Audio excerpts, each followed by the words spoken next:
रामगढ़ गांव में रमेश नाम का एक सीधा साधा युवक रहता था। रमेश के पास थोड़ी सी खेती की जमीन थी, जिससे घर का गुजारा बड़ी मुश्किल से होता था।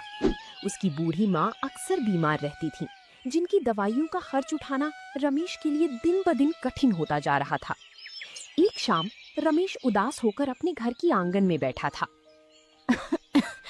क्या हुआ रमेश बेटा, आज बहुत परेशान दिख रहा है। खेत में सब ठीक तो है ना? क्या बताऊं माँ, इस बार फसल अच्छी नहीं हुई। खरीदार ने इस बार बहुत कम दाम दिए हैं। समझ नहीं आ रहा कि तुम्हारी अगले महीने की दवाइयाँ कहाँ से लाऊंगा और घर का राशन कैसे आएगा। हिम्मत मत हार बेटा, भगवान कोई ना कोई रास्ता जरूर दिखाएगा। तूने हमेशा ईमानदारी से मेहनत की है, तेरी मेहनत बेकार नहीं जाएगी। माँ की बात सुनकर रमेश को थोड़ा हौसला मिला। अगली सुबह वो गांव के बाजार में किसी नई काम की तलाश में निकला। वहीं चौराहे पर उसकी मुलाकात गांव के सुखदेव चाचा से हुई, जो शहर से लौटे थे। अरे रमेश, राम राम बेटा। यहाँ बाजार में ऐसे उदास क्यों घूम रहे हो? चेहरे पर 12 क्यों बजे हैं? राम राम सुखदेव चाचा। बस चाचा, कोई नया काम ढूंढ रहा हूँ। खेती से तो अब घर चलाना नामुमकिन सा हो गया है। शहर में तो बहुत सारे काम होते हैं, हमारे गांव में तो कुछ समझ ही नहीं आता। बात तो तुम्हारी सही है रमेश। वैसे मैं अभी शहर से आ रहा हूँ। वहाँ मैंने देखा कि लोग शाम को एक नए जमाने का खाना बहुत चाव से खाते हैं। उसे मोमोज कहते हैं। मैदे की पोटली में सब्जियां भरकर भाप में पकाते हैं और तीखी लाल चटनी के साथ देते हैं। मोमोज? ये कैसा नाम है चाचा? क्या हमारे गांव के लोग इसे पसंद भी करेंगे? क्योंकि यहाँ तो लोग समोसे और कचौड़ी के दीवाने हैं। क्यों नहीं करेंगे, अगर तुम उसमें कुछ नयापन लाओ। जैसे अपने गांव में ताजा पनीर बहुत मिलता है। तुम साधारण मोमोज की जगह चटपटी पनीर मोमोज बनाओ। गांव वालों को कुछ नया और स्वादिष्ट मिलेगा तो वो जरूर खाएंगे। पनीर मोमोज? चाचा, आपका विचार तो बहुत बढ़िया है, लेकिन मुझे तो ये बनाना ही नहीं आता। और इसके लिए सामान कहाँ से आएगा? अरे बनाना कौन सा मुश्किल है। शहर में मेरा एक दोस्त रेहड़ी लगाता है। मैं उससे तुम्हें इसकी विधि सिखवा दूंगा। तुम बस हिम्मत करो और कदम आगे बढ़ाओ। ठीक है चाचा, मैं आज ही से इसकी तैयारी शुरू करता हूँ। माँ के आशीर्वाद से ये काम जरूर रंग लाएगा। सुखदेव चाचा की सलाह मानकर रमेश अगली ही सुबह शहर के लिए रवाना हो गया। शहर के एक व्यस्त बाजार में सुखदेव चाचा का दोस्त मदन लाल मोमोज का ठेला लगाता था। रमेश सीधे मदन लाल के ठेले पर पहुंचा। अरे तुम ही रमेश हो? सुखदेव ने मुझे तुम्हारे बारे में सब बता दिया था। आओ भाई, घबराओ मत। काम सीखने आए हो तो पूरे दिल से सीखो। जी मदन भैया, आपका बहुत बहुत धन्यवाद जो आप मुझे ये काम सिखाने के लिए तैयार हुए। हमारे गांव में ये कोई नहीं बेचता। ये तो और भी अच्छी बात है रमेश। जहाँ कोई मुकाबला ना हो, वहाँ ईमानदारी से काम करो तो सफलता पक्की है। चलो पहले ये देखो कि मोमोज का आटा कैसे गूंथा जाता है। ये ज्यादा कड़ा भी नहीं होना चाहिए और ज्यादा मुलायम भी नहीं। अच्छा भैया, और इसके अंदर भरने वाली सामग्री? चाचा ने तो कहा था कि मैं पनीर मोमोज बनाऊं। हाँ, पनीर मोमोज के लिए पनीर को बारीक मैश कर लो। उसमें बारीक कटी प्याज, शिमला मिर्च, थोड़ा सा अदरक लहसुन का पेस्ट और हमारे खास मसाले मिलाओ। सबसे जरूरी बात, मसाले ऐसे होने चाहिए कि खाते ही मुंह में चटपटा स्वाद आ जाए। रमेश ने पूरे दिन बहुत ध्यान से मदन लाल को मोमोज बनाते देखा। उसने मोमोज को सही आकार देना, उन्हें स्टीमर में पकाना और सबसे मुख्य चीज, तीखी लाल चटनी बनाना सीखा। अरे बाप रे भैया, ये चटनी तो बहुत तीखी है, लेकिन स्वाद गजब का है। यही तो इस खेल का असली जादू है रमेश। मोमोज जितने मखमली होंगे, चटनी उतनी ही चटपटी होनी चाहिए। जब तक लोग खाते खाते सीसी ना करें, तब तक मोमोज का मजा नहीं आता। भैया, मैंने सब कुछ अच्छे से समझ लिया है। मोमोज को आकार देना भी अब मुझे आ गया है। बहुत बढ़िया रमेश। अब तुम गांव जाओ, एक छोटा स्टीमर और थोड़ा सामान खरीदो। लेकिन एक बात हमेशा याद रखना, ग्राहकों को हमेशा ताजा और साफ सुथरा खाना खिलाना। कभी लालच में आकर बासी सामान मत बेचना। मैं आपकी ये बात गांठ बांध लेता हूँ भैया। माँ ने भी मुझे हमेशा ईमानदारी का रास्ता चुनने को कहा है। मैं कल से ही अपने गांव में चटपटे पनीर मोमोज का ठेला लगाऊंगा। शहर से लौटकर रमेश का हौसला 7वें आसमान पर था। उसने अपनी जमा पूंजी से बाजार जाकर मोमोज बनाने का एक छोटा सा स्टीमर, मैदा, ताजी सब्जियां और मसाले खरीदे गांव की ही एक बढ़ई से उसने अपनी पुरानी लकड़ी की मेज को एक सुंदर रीढ़ी का रूप दिलवाया। शाम को वो सारा सामान लेकर घर पहुंचा। अरे रमेश बेटा, ये बड़ा सा बर्तनों का ढांचा क्या उठा लाया तू? और इस मेज को पहिए क्यों लगवा दिए? माँ, ये मेरी किस्मत का पहिया है। सुखदेव चाचा की सलाह पर मैं शहर गया था। ये भाप से खाना पकाने वाला बर्तन है जिसे स्टीमर कहते हैं। अब से मैं गांव की चौपाल पर चटपटे पनीर मोमोज की रेहड़ी लगाऊंगा। मोमोज? बेटा, हमारे गांव के लोग तो सीधे साधे हैं। वे दाल रोटी समोसा कचौड़ी जानते हैं। ये नया विलायती खाना कौन खरीदेगा? कहीं तेरे ये पैसे डूब ना जाएं। माँ, आप फिक्र मत करो, मैं कोई साधारण मोमोज नहीं बना रहा। मैं अपने गांव के ताजे दूध से बने पनीर का इस्तेमाल करूंगा। लोग जब गरम गरम पनीर मोमोज के साथ तीखी लाल चटनी चखेंगे तो समोसा भूल जाएंगे। मुझे तेरी मेहनत पर पूरा भरोसा है बेटा। बस एक बात हमेशा याद रखना, हमारे घर में भले ही सूखी रोटी बने, लेकिन बाहर वालों को जो खिलाना वो पूरी तरह साफ और शुद्ध होना चाहिए। स्वाद में कभी बेईमानी मत करना। आपकी ये बात मैं कभी नहीं भूलूंगा माँ। मैं अपने गांव के लोगों को सबसे अच्छी गुणवत्ता का पनीर और ताजी सब्जियां खिलाऊंगा। देखना माँ, हमारा काम जरूर चलेगा। रमेश ने उसी रात मोमोज की चटनी बनाने के लिए सूखी लाल मिर्च और टमाटर उबाले।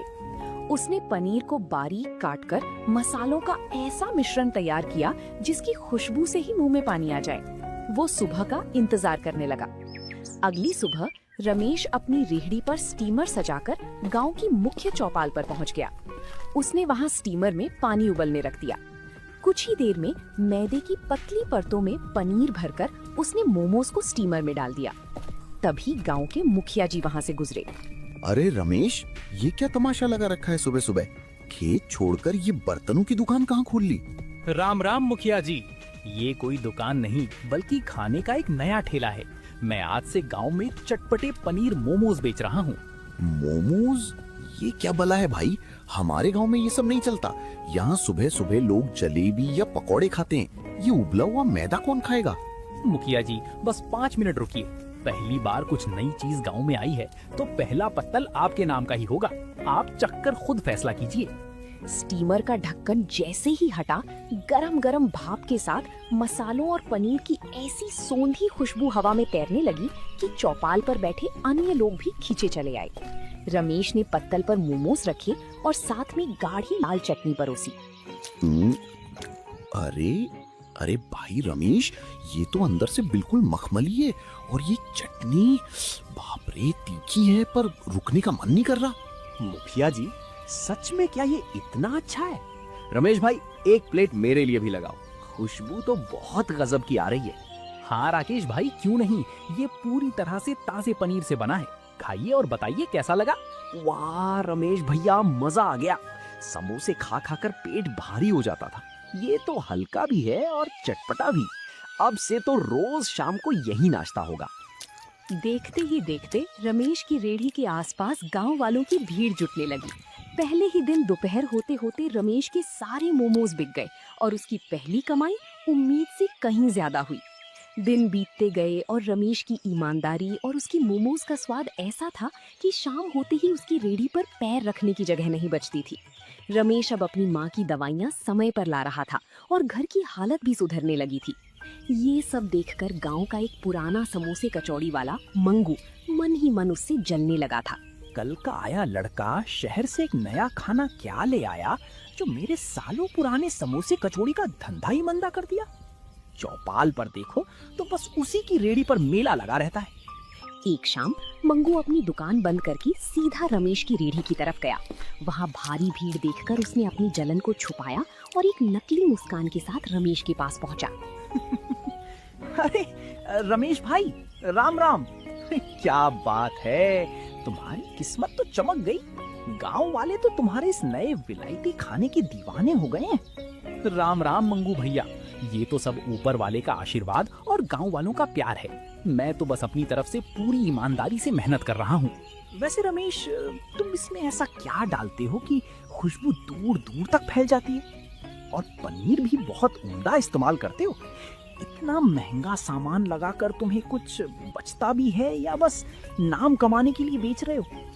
भैया, व्यापार में मुनाफा थोड़ा कम भी हो तो चलता है, लेकिन ग्राहकों का भरोसा नहीं टूटना चाहिए। मैं हर रोज सुबह खुद डेयरी से ताजा पनीर लाता हूँ। जब चीज अच्छी होगी तो लोग खुद ब खुद आएंगे। अच्छा, तो ये राज है, ताजा पनीर और कम मुनाफा।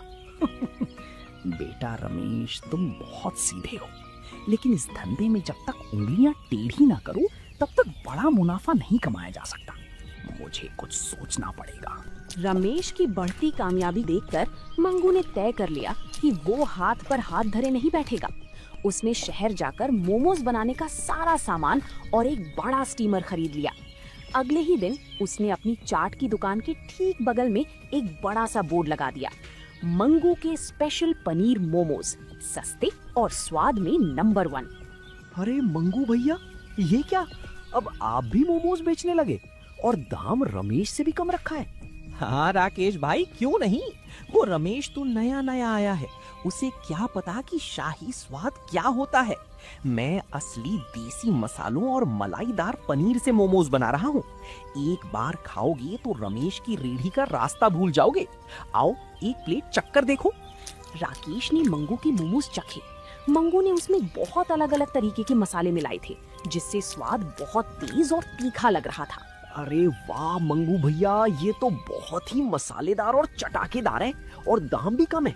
रमेश के मोमोज तो इसके सामने बहुत सादे लगते हैं। देखा, इसे कहते हैं तजुर्बा। तुम जाओ और पूरे गांव में बता दो कि असली स्वाद अब यहाँ मिलेगा। शाम को रमेश जब अपनी रेहड़ी लगा रहा था तो उसने देखा कि उसके कुछ नियमित ग्राहक आज मंगू की दुकान पर खड़े थे। रमेश को थोड़ा अचंभा हुआ, लेकिन उसने अपने चेहरे पर शिकन नहीं आने दी। तभी सुखदेव चाचा उसकी रेहड़ी पर आए। रमेश बेटा, तुमने देखा, मंगू ने तुम्हारे सामने ही मोमोज की दुकान खोल ली है और वो दाम भी बहुत कम रख रहा है। तुम्हारे ग्राहक वहाँ जा रहे हैं, क्या तुम अपने मोमोज के दाम कम नहीं करोगे? नहीं सुखदेव चाचा, मैं दाम कम करने के चक्कर में अपने सामान की गुणवत्ता से समझौता नहीं करूंगा। जो पनीर और सब्जियां मैं इस्तेमाल करता हूँ, उनकी एक सही कीमत है। अगर मैं दाम घटाऊंगा तो मुझे खराब सामान बेचना पड़ेगा, जो मैं कभी नहीं करूंगा। तुम्हारी सोच बहुत नेक है रमेश, लेकिन व्यापार में कभी कभी समझदारी से कदम उठाना पड़ता है। देखते हैं मंगू का ये सस्ता खेल कितने दिन चलता है। कुछ दिन बीत गए। मंगू ने कम दाम और तेज मसालों के दम पर गांव के बहुत से ग्राहकों को अपनी तरफ खींच लिया था। रमेश की रेहड़ी पर अब पहले जैसी भीड़ नहीं होती थी, लेकिन जो भी पुराने और समझदार ग्राहक थे वे अब भी रमेश के पास ही आते थे। एक दोपहर रमेश का दोस्त सुरेश की रेहड़ी पर आया। रमेश भाई, मैं पिछले 4 दिनों से देख रहा हूँ तुम्हारी रेहड़ी खाली पड़ी रहती है और मंगू के यहाँ पैर रखने की जगह नहीं है। तुम कुछ करते क्यों नहीं? सुरेश भाई, मैं क्या कर सकता हूँ, हर किसी को अपनी पसंद का खाना चुनने का हक है। मंगू भैया मुझसे कम दाम में मोमोज दे रहे हैं तो लोग वहाँ जा रहे हैं। अरे भाई, सस्ता दे रहे हैं तभी तो गड़बड़ है। मुझे तो दाल में कुछ काला लगता है। जिस दाम पर वो पनीर मोमोज बेच रहा है, उतने में तो बाजार में अच्छा पनीर भी नहीं मिलता। वो जरूर कोई हेरा फेरी कर रहा है। जब तक मुझे किसी बात का पक्का पता ना हो सुरेश भाई, मैं किसी पर उंगली नहीं उठा सकता। मेरी माँ कहती हैं कि अपनी लकीर बड़ी करने पर ध्यान देना चाहिए, दूसरों की लकीर छोटी करने पर नहीं। मैं बस अपनी शुद्धता बनाए रखूंगा। दूसरी तरफ मंगू अपनी दुकान के पीछे खड़ा होकर एक बड़ी सी डिब्बे में से कुछ निकाल रहा था। उसके साथ काम करने वाला उसका नौकर डरा हुआ खड़ा था। मंगू मालिक, ये जो आप बासी पनीर इस्तेमाल कर रहे हो, इससे किसी की तबीयत खराब हो गई तो? और ये अजीनोमोटो भी आप बहुत ज्यादा डाल रहे हैं। चुप कर, अपनी अक्ल मत चला। गांव वाले मूर्ख हैं, उन्हें बस तीखा और चटाकेदार स्वाद चाहिए। ताजा पनीर लगाने जाऊंगा तो कंगाल हो जाऊंगा। इस बासी पनीर से ही मेरा मुनाफा 3 गुना बढ़ गया है। बस तू अपना मुंह बंद रख और मोमोज तैयार कर। मंगू की ये चालाकी ज्यादा दिनों तक छिप नहीं सकी। खराब और मिलावटी खाना खाने का असर धीरे धीरे गांव वालों की सेहत पर दिखने लगा था। एक शाम गांव के मुखिया जी और सुखदेव चाचा चौपाल पर बैठे थे कि अचानक राकेश वहां से गुजरते हुए पेट पकड़कर बैठ गया। अरे राकेश, क्या हुआ भाई? ऐसे पेट पकड़कर क्यों खड़े हो? तबीयत ठीक नहीं है क्या? क्या बताऊं मुखिया जी, कल शाम से पेट में ऐसा दर्द और मरोड़ उठ रही है कि उठना बैठना भारी हो गया है। डॉक्टर के यहाँ से आ रहा हूँ उन्होंने कहा है कि कोई बहुत ही खराब चीज खाई है। अरे कल शाम तो तुम मंगू की दुकान पर उसके वो पनीर मोमोज खा रहे थे ना? हाँ चाचा, पिछले 1 हफ्ते से मैं रोज वहीं खा रहा था। सस्ता भी था और तीखा भी, पर डॉक्टर साहब कह रहे थे कि उसमें कोई खराब क्वालिटी का पनीर और खराब मसाले इस्तेमाल किए गए हैं। अभी वे बात कर ही रहे थे कि गांव के 2-3 और लोग भी वहां आ गए, जो राकेश की जैसी ही शिकायत कर रहे थे। इत्तेफाक से उन सभी ने पिछले कुछ दिनों में मंगू के यहाँ ही मोमोज खाए थे। चौपाल पर शोर मचने लगा। ये मंगू हमारे स्वास्थ्य के साथ खिलवाड़ कर रहा है। सिर्फ पैसे कमाने के लिए हमें बासी मोमोज परोस रहा है। चलिए आज मुखिया जी के सामने ही उससे हिसाब मांगते हैं। बात सच में बड़ी है। गांव वालों की सेहत से बढ़कर कुछ नहीं है। सुखदेव, चलो मंगू की दुकान पर। आज सबके सामने उसकी रसोई की जांच होगी। रमेश, तुम भी हमारे साथ चलो। मुखिया जी, मैं तो बस अपनी रेड़ी पर हूँ। मुझे मंगू भैया से कोई बैर नहीं है, लेकिन अगर गांव वालों की सेहत का सवाल है तो मैं साथ चलने को तैयार हूँ। मुखिया जी के आदेश पर पूरा गांव इकट्ठा होकर मंगू की दुकान पर पहुंच गया। वहां अचानक इतनी भीड़ देखकर मंगू की चेहरे का रंग उड़ गया। अरे मुखिया जी, सुखदेव भाई, आप सब इतनी बड़ी संख्या में यहाँ, क्या बात है? आज मेरे शाही मोमोज का स्वाद चखने का मन हुआ है क्या? मंगू, स्वाद चखने का वक्त निकल चुका है। अब तो हिसाब देने का वक्त आया है। गांव के आधे से ज्यादा नौजवान पेट दर्द की शिकायत कर रहे हैं। डॉक्टर का कहना है कि सब मिलावटी और बासी खाना खाने की वजह से हुआ है। क्या बात कर रहे हैं मुखिया जी? मेरे मोमोज तो शुद्ध देसी मसालों से बनते हैं। ये रमेश जरूर मुझसे जलता है, इसी ने मेरे खिलाफ आप लोगों के कान भरे होंगे। मंगू भैया, मैंने किसी से कुछ नहीं कहा। मैं तो अपनी रेड़ी पर काम कर रहा था। लेकिन जब बात गांव वालों की सेहत पर आ जाए तो सच सामने आना ही चाहिए। अगर आप साफ हैं तो अपनी रसोई की जांच करने दीजिए। हाँ मंगू, अगर तुम सच्चे हो तो डर कैसा? सुरेश, राकेश, जाओ और जरा मंगू की दुकान के अंदर जाकर देखो कि ये मोमोज में क्या क्या मिलाता है। नहीं, आप ऐसे मेरी दुकान में नहीं घुस सकते। ये मेरे व्यापार का सीक्रेट है। मुखिया जी, मुझे माफ कर दीजिए। मैं सच बताता हूँ, मालिक मुझे डांटते थे इसलिए मैं चुप था। दुकान के पीछे वाले नीले बक्से को खोलकर देखिए, सारा सच वही है। सुरेश और राकेश तुरंत दुकान के पीछे गए और वो नीला बक्सा खींचकर बाहर ले आए। जैसे ही बक्से का ढक्कन खुला, उसमें बासी पनीर, अजीनोमोटो के पैकेट और विभिन्न प्रकार के मसाले रखे हुए थे। थू है मंगू तुम पर। इस बासी पनीर को हमें शाही मोमोज के नाम पर खिला रहे थे। चंद रुपयों के मुनाफे के लिए तुमने हमारे स्वास्थ्य की भी परवाह नहीं की। मुखिया जी, इसने सिर्फ धोखाधड़ी नहीं की, बल्कि पूरे गांव के भरोसे को तोड़ा है। इसे तो गांव से बाहर निकाल देना चाहिए और इसकी दुकान बंद करा देनी चाहिए। मुझे माफ कर दीजिए मुखिया जी, मुझसे बहुत बड़ी भूल हो गई। शुरुआत में मैंने सच में अच्छा सामान बेचा था, लेकिन जब रमेश का काम चलने लगा तो मैं जलन में अंधा हो गया। कम दाम में ज्यादा मुनाफा कमाने के चक्कर में मैंने ये पाप कर दिया। मुझे एक मौका दे दीजिए। मंगू, तुम्हारा ये अपराध माफी के काबिल नहीं है। तुमने लोगों की सेहत के साथ खिलवाड़ किया है। तुम्हारी दुकान आज से ही सील की जाती है। मुखिया जी, ठहरिए। मंगू भैया ने जो किया वो बहुत गलत था, लेकिन आज इनका गुनाह सबके सामने आ चुका है और इन्हें अपनी गलती का पछतावा भी है। गांव से निकालने की जगह अगर हम इन्हें सुधरने का एक मौका दें तो शायद ये एक अच्छी इंसान बन सके। रमेश भाई, तुमने मेरे साथ कभी बुरा नहीं किया, फिर भी मैंने तुम्हारे खिलाफ चालें चली, और आज जब सब मेरे खिलाफ हैं तो तुम मेरा साथ दे रहे हो। मुझे अपने किए पर बेहद शर्म आ रही है। रमेश, तुम्हारी ईमानदारी और दयालुता सराहनीय है। ठीक है, रमेश के कहने पर हम मंगू को गांव से नहीं निकाल रहे, लेकिन सजा के तौर पर ये अगले 3 महीने तक कोई दुकान नहीं चलाएगा और बीमार लोगों के इलाज का खर्च उठाएगा। मुझे ये मंजूर है मुखिया जी। मैं अब कभी लालच और जलन की राह पर नहीं चलूंगा। रमेश भाई, आपका बहुत बहुत धन्यवाद। मंगू का सच सामने आने के बाद गांव वालों की आंखें खुल चुकी थीं।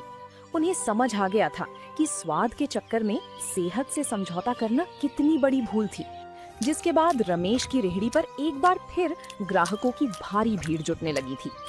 एक सुबह गांव के मुखिया जी अपने साथ सुखदेव चाचा को लेकर रमेश के घर पहुंचे। रमेश बेटा, तुम्हारी माँ कहाँ है? आज हम एक बहुत ही जरूरी और शुभ काम के लिए तुम्हारे घर आए हैं। मुखिया जी, सुखदेव चाचा, बैठिए। माँ अंदर रसोई में है, मैं अभी उन्हें आवाज देता हूँ। लेकिन मुखिया जी, सब खैरियत तो है ना? अरे सब बहुत बढ़िया है रमेश। मुखिया जी ने तय किया है कि तुम्हारी जैसी ईमानदारी और मेहनत को सिर्फ एक रेडी तक सीमित नहीं रहना चाहिए। चौपाल के पास जो पंचायत की पुरानी दुकान खाली पड़ी थी, मुखिया जी वो दुकान तुम्हें किराए पर देने के लिए तैयार हो गए हैं। अरे मुखिया जी, ये आप क्या कह रहे हैं? दुकान का किराया तो बहुत ज्यादा होगा। हमारा गुजारा तो बस रेढ़ी से ही चल पाता है। हम इतना बड़ा खर्च कैसे उठा पाएंगे? माँ जी, आप किराए की चिंता बिल्कुल मत कीजिए। रमेश ने पूरे गांव को मिलावटखोरों से बचाया है और हमेशा शुद्ध खाना खिलाया है। पहले 6 महीने का किराया पंचायत नहीं लेगी। रमेश वहां अपनी एक अच्छी और साफ सुथरी दुकान शुरू कर सकता है। मुखिया जी, मैं आपका ये उपकार कभी नहीं भूलूंगा। ये तो मेरा एक सपना था कि मेरी अपनी एक छोटी सी दुकान हो, जहां लोग आराम से बैठकर ताजे और चटपटे पनीर मोमोज का आनंद ले सके। मैं आज से ही दुकान की साफ सफाई का काम शुरू करता हूँ। कुछ ही दिनों में रमेश की नई दुकान सज धज कर तैयार हो गई। उद्घाटन के दिन पूरी चौपाल पर उत्सव जैसा माहौल था। रमेश भाई, नई दुकान के लिए तुम्हें बहुत बहुत बधाई। आज तुम्हारी इस कामयाबी को देखकर मेरा सीना गर्व से चौड़ा हो गया है। तुमने सच में साबित कर दिया कि सच्चाई की जीत देर से ही सही, पर होती जरूर है। मंगू भैया, आइए, आज दुकान का पहला पत्तल आप ही के हाथ में जाएगा। मुझे बहुत खुशी है कि आप यहाँ आए। नहीं रमेश, मैं आज यहाँ खाने नहीं बल्कि तुमसे और गांव वालों से एक बार फिर माफी मांगने आया हूँ। 3 महीने की इस सजा ने मुझे सिखा दिया है कि लालच इंसान को सिर्फ बर्बादी की तरफ ले जाता है। मैंने तय किया है कि जब मेरी सजा पूरी होगी तो मैं भी पूरी ईमानदारी से अपनी चाट की दुकान फिर से शुरू करूंगा। ये हुई ना बात मंगू। सुबह का भूला अगर शाम को घर लौट आए तो उसे भूला नहीं कहते। अगर तुम ईमानदारी की राह पर चलोगे तो गांव वाले तुम्हारा भी पूरा साथ देंगे। क्यों मुखिया जी, सही कहा ना? बिल्कुल सही कहा सुखदेव। रमेश भाई, अब बातें बंद करो और जल्दी से अपने स्टीमर का ढक्कन हटाओ। मसालों और पनीर की खुशबू से तो पूरी चौपाल महक उठी है। अब हमसे और इंतजार नहीं होता। रमेश ने मुस्कुराते हुए स्टीमर का ढक्कन हटाया। गरम गरम भाप के साथ पनीर मोमोज की सोंधी खुशबू चारों तरफ फैल गई। रमेश ने सभी गांव वालों को पत्तल पर मोमोज और तीखी चटनी परोसनी शुरू कर दी। सभी लोग मजे से खाते हुए रमेश की ईमानदारी और स्वाद की तारीफ कर रहे थे। रमेश ने अपनी मेहनत, धैर्य और शुद्धता के दम पर न सिर्फ अपना सपना पूरा किया, बल्कि पूरे गांव को ये सिखा दिया कि ईमानदारी का फल हमेशा मीठा होता है। तो दोस्तों, आप लोगों को ये कहानी कैसी लगी? कमेंट करके जरूर बताएं और ऐसी कहानियों को देखने के लिए वीडियो को लाइक करें और चैनल को सब्सक्राइब करें।